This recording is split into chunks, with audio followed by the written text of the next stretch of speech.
Good afternoon and welcome to the Midday News. Here's what we have in the bulletin. Roshane Patterson's attorney criticized police for not following due process. More calls for Jamaicans to access healthcare services at the primary level. And later in sports, Jamaica Scorpions register first win in Super 50 Cup. Thanks so much for joining us. I'm Krista Campbell and here are the details. 3 persons were killed and 2 others injured after gunmen went on a shooting spree in St. Anne and St. James. In the first incident, it's reported persons were standing near a Cashpot outlet in Miami Bay around 7 o'clock Thursday evening when men armed with guns walked up and opened fire, hitting 3 of them. 1 of them died. He has been identified as 39-year-old Ricardo Simpson. Then around 7:30 this morning, investigators were called to the scene of a double murder in Hendon, Norwood, St. James. 2 men were shot dead in a house which was then set ablaze. Residents have only identified the men as O'Shane and Smokey, and of course we'll have details of these stories in primetime news at 7. The Kingston Western Police have listed the names of several persons of interest whom they say may be able to help with investigations into several crimes committed in the division. They are Tajay Freeman, otherwise called Weng, Lester Coke, Christopher Coke Jr., better known as Tittyman, Ryan Bembridge, alias Little Blacks, Dwayne Grant, otherwise called Billy, and another known only by the alias Ready Ready. The cops say several unsuccessful attempts have been made to contact them at their known addresses and phone numbers. The men are now being asked to contact detectives at the Denham Town Criminal Investigations Branch by 6 o'clock this afternoon. In addition, anyone with information that can help with the investigations is asked to call the Denham Town CIB at 876-948-6443. Crime Stop at 311, the JCF tip line at 811, or the nearest police station. Attorney at law Michelle Thomas, who is representing Roshane Patterson, the person of interest in the murder of social media influencer Anika Slickiana Townsend, is accusing the police of breaching due process after her client was reportedly questioned behind her back. Police arrested Mr. Patterson on Wednesday at a guest house in Hanover in relation to a 2018 legal matter involving another woman in Kingston. He was subsequently charged. Ms. Thomas says her client was questioned on Wednesday and a statement recorded. She also says police took Mr. Patterson from his cell and transported him to a guest house in Hanover as part of their investigation. She argued that she should have been present for the interrogation of her client.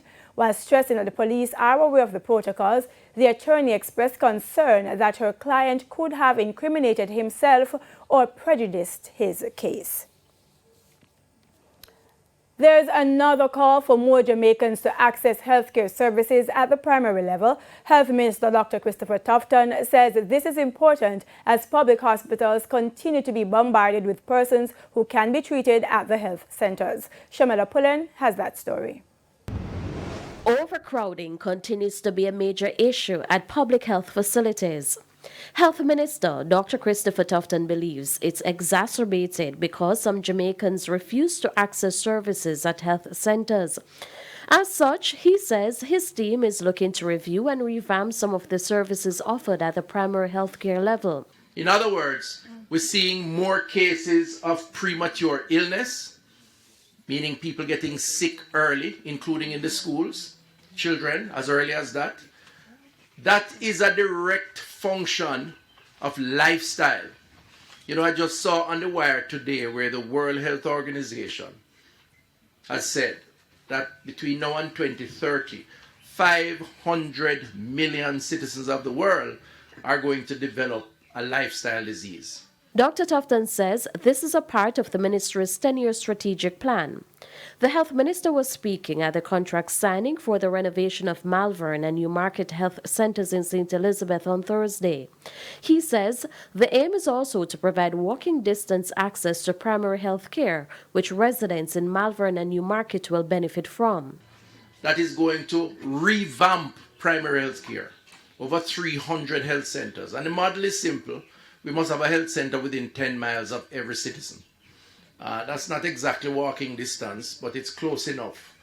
And we are building out some additional health centers We have started, and we are renovating and upgrading those that are in strategically approved location, like this one right here in Malvern. The health minister said the renovation work on the Malvern and Newmarket health centers should begin soon. It's important because it really is what the people in the community depend on to get the basic care and the basic outreach in supporting prevention methods. And we have long felt that we need to invest more in community-based interventions for public health. And this is what this expenditure is doing. The same for Newmarket. So combined, we're talking about almost $37 million worth of expenditure. Shamela Pullen, TVJ News. Meanwhile, Member of Parliament for St. Elizabeth Northwestern J.C. Hutchinson says there are several health centres in the parish that are badly in need of repair. Mr. Hutchinson, who was also at Thursday's contract signing for the renovation of the Malvern and Newmarket health centres, urged the health minister to assess and fix those health centres soon. I am pleading that Springfield, Ginger Hill, and Prospect, and Elderslie, I hear, and Elderslie, they are in desperate need of attention. One of them, you have to walk through the kitchen to go to the bathroom. And so I am saying, I am pleading that seeing if you can do something to really renovate it. Welcome back. We're continuing the news. Councillor for the Above Rocks Division in St. Catherine, Neil Powell, is suggesting a temporary fix to a breakaway on the Zion Hill Main Road until the authorities get more funds to do a more lasting repair. The authorities have warned residents not to use the roadway until the breakaway is fixed, as it could collapse at any time. More in this report. A breakaway along the Zion Hill Main Road in St. Catherine that's already affecting commute for several communities that use that road to get to St. Andrew and Kingston. The authorities say the burning of bamboos that washed down into the river onto the roadway burned the plastic culvert and caused a section of the road to give way. Because it is going to collapse at any moment. You have to, if you live in Arkansas here and you want to go to Above Rocks, you are going to have to drive through the mountains and come down back to Glengarth, which is miles upon miles away, or drive to Spanish Town, Kingston, and back into Above Rocks, into Sligo Hill. If that happens, a trip that could take as little as 15 minutes would now take up to 3 hours. We caught up with a woman who walked 45 minutes to the breakaway on Tuesday. Because somebody told me that the road break and I didn't see any taxi, so I keep walking, see how I'm wet. All right, just everything turned back. So who up on the side, have to stay up on the side. People want to walk the rest of the journey. Who can find a fare to pay again, take a different taxi on the side and go. That's twice the usual fare, and Councillor for the Above Rocks Division, Neil Powell, says he's concerned about students who attend schools in the area, as well as access to the only police station in that zone. You know, crime is rampant throughout the society nowadays. So you want the police to be moving freely to access every community as they are called upon. And so he's suggesting a temporary fix, noting the rest of the road is already compromised from the breakaway. If you come with a heavy duty equipment like a backhoe and you finish to break out the surface away and dump it from the bottom, because of course, as far as I realize, there's another access for the water to be going underneath the 3 other accesses, outlet to go into the river. So if we dump this section, then of course it could have allowed for vehicular access. I myself could probably take it up on my head to buy a couple truckloads of mall, to dump it, but I don't want to interfere yet until, the technical people come around and make their recommendation. A resident from East Prospect in St. Thomas is growing frustrated with years of ongoing sewage problems at her premises. Valerie Miller Morris says for the past 5 years, her sewage system overflows when it rains. Feces, water, all type of matter would come up in the yard once it rains. The stench, just about everything has been very, very unbearable. And I've reached my limit now. Mrs. Morris says she has contacted the National Water Commission's Morant Bay office on several occasions in the past, with a truck being sent to clean up and flush the system on each occasion. But she believes there's a deeper issue. I am of the opinion that they realize what is happening. So the quick fix or temporary fix needs a permanent address so that I do not have to suffer as I have been, because my health is at risk. The issue has been affecting that property for years, as a previous owner explained. Living here for 14 years, and the challenge was not as bad as hers, but the stench was terrible. When it rains, all over the house, in the bathroom, the stench is terrible. It was very terrible, but since she came, then I've not been having that challenge. She's at the end of the road, so she's now having greater challenge than what I had before. The overflowing sewage was reported once again Wednesday morning, and while an NWC representative visited the premises, promises were made for another truck to return, but that is yet to happen. Our news team tried to get a response from NWC's communications manager, Andrew Cannon, but calls to his phone went unanswered.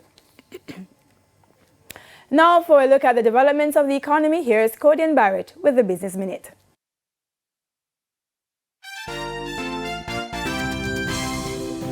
In the world of business, used car dealer Jetcon Corporation has ventured into the distribution of solar photovoltaic systems, a move that Managing Director Andrew Jackson described as a natural outcome of their involvement in the trade of electrical vehicles. Jetcon says it has already found a market for the solar panels and inverters it supplies and is seeking to deepen its energy operation through the provision of lithium batteries. Though in its exploratory stages for batteries, Jackson says Jetcon will move in that direction since the batteries have multiple uses.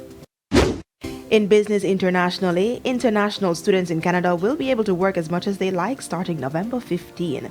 Last month, Canada's Minister of Immigration, Refugees and Citizenship, Sean Fraser, made the announcement that the temporary measure will be in place until December 31, 2023 for post-secondary international students. International students in Canada are currently allowed to work 20 hours per week off campus. This new announcement is being celebrated by international students already in the country and will appeal to prospective students who are desirous of pursuing studies in a North American destination, which is already a top choice for many students worldwide. And coming up in the Business Review this Sunday, we feature a business that helps other businesses to get started and keep going. That's it for the Business Minute this week. I'm Codian Barrett. We go now to the top regional and international stories. In the region, Haitian police have taken control of a fuel terminal that had been blocked by armed gangs since September. This brings to an end a standoff that had triggered a humanitarian crisis and pleas for foreign military intervention.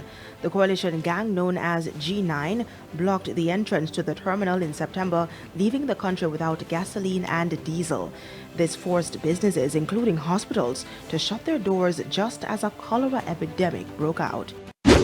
On the international scene, at least 15 policemen in Ecuador were injured during an inmate transfer from a Guayaquil prison.